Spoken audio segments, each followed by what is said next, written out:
પાલિતાણા પંથકમાં ગાજવીજ સાથે વરસાદની એન્ટ્રી। પાલિતાણા શહેર અને ગ્રામ્ય વિસ્તારમાં બપોર બાદ વાતાવરણમાં પલટો આવ્યો હતો, જેને લઈને પંથકમાં વરસાદ શરૂ થયો હતો।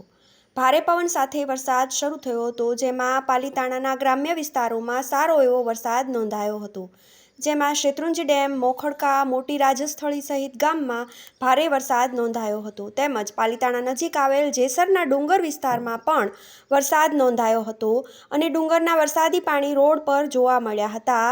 ત્યારે વાવણી લાયક વરસાદ થતાં લોકોમાં ખુશીની લાગણી જોવા મળી રહી છે। ત્યારે પાલિતાણા શહેરના ગારિયાધાર રોડ પર નગરપાલિકાની પ્રી મોન્સૂન કામગીરી પહેલા વરસાદમાં છતી થઈ હતી। રોડ પર પાણી ભરાઈ આવ્યા હતા, જેને લઈને પૂર્વ નગરસેવક ઓમદેવસિંહ સરવૈયા દ્વારા તાત્કાલિક કામગીરી કરાવી પાણી દૂર કરાવ્યું હતું અને પાલિકાની કામગીરી પર સવાલો ઉઠાવ્યા હતા। પ્રી મોન્સૂન કામગીરી પાલિકાએ કરી છે, પરંતુ માત્ર કાગળ પર તેવા સવાલો ઉઠવા પામ્યા હતા। પહેલા વરસાદમાં જ પાલિકાની કામગીરીની પોલ છતી થઈ હતી અને રોડ પર પાણી ફરી વળ્યા હતા। જ્યાં જેસીબી નીકળે ને કાઢવાનું થાય, બરાબર છે। ગામ તળ નહીં હતો, વર્ષો તો ગામ થપાણું ત્યાંની વાત છે। પાણી છે ઘરની અંદર છે, તો પાણીનો નિકાલ તાત્કાલિક ક્યાં કરે વિડિયો છે આવે